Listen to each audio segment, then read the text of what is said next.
হাদিস আছে, তিনি বলছেন মামিন আইয়াম আমালু সালিহু ফিহি নাহাবু ইলাল্লাহি মিন হাদিল আইয়াম আশারা। যখন জিলহজ মাসের 1 থেকে নিয়ে 10 তারিখ চলে আসবে, এই দিনের ফজিলতের চাইতে কোনো ইবাদতের ফজিলত এত মূল্যবান নয়।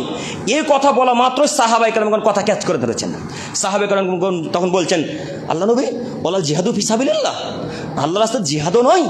আল্লাহ নবী কি বলছেন, জিহাদও কি নয়? এই 10 দিনের চাইতে জিহাদও কি উত্তম নয়? আল্লাহ নবী বললেন না, জিহাদও নয়, তবে ইল্লা রাজুলুন খারাজা বিনাফসি মালিহি ফালাম ইয়ারজি মিন যালিকা মিন শাই, ওই ব্যক্তি সবথেকে উত্তম যে ব্যক্তি জান মাল নিয়ে জিহাদ করতে চলে গেছে আর ওই ময়দান থেকে বাড়ি ফেরত আসেনি, ওই লোকটা সবথেকে দামি। তারপরে পরে যার স্থান সেটা হচ্ছে 1 তারিখ থেকে নিয়ে 9 তারিখ পর্যন্ত। কথা বোঝাতে পারলাম কি? এই জন্য আপনাকে বলেছি 1 তারিখ থেকে 9 তারিখ পর্যন্ত বেশি বেশি ইবাদত করেন, বেশি বেশি তাসবিহ জিকির আজকার করেন, বেশি বেশি সালাত আদায় করেন, বেশি বেশি আল্লাহকে ডাকেন। জিহাদের চাইতে বেশি উত্তম হচ্ছে এই 9 দিনের, এই 10 দিনের।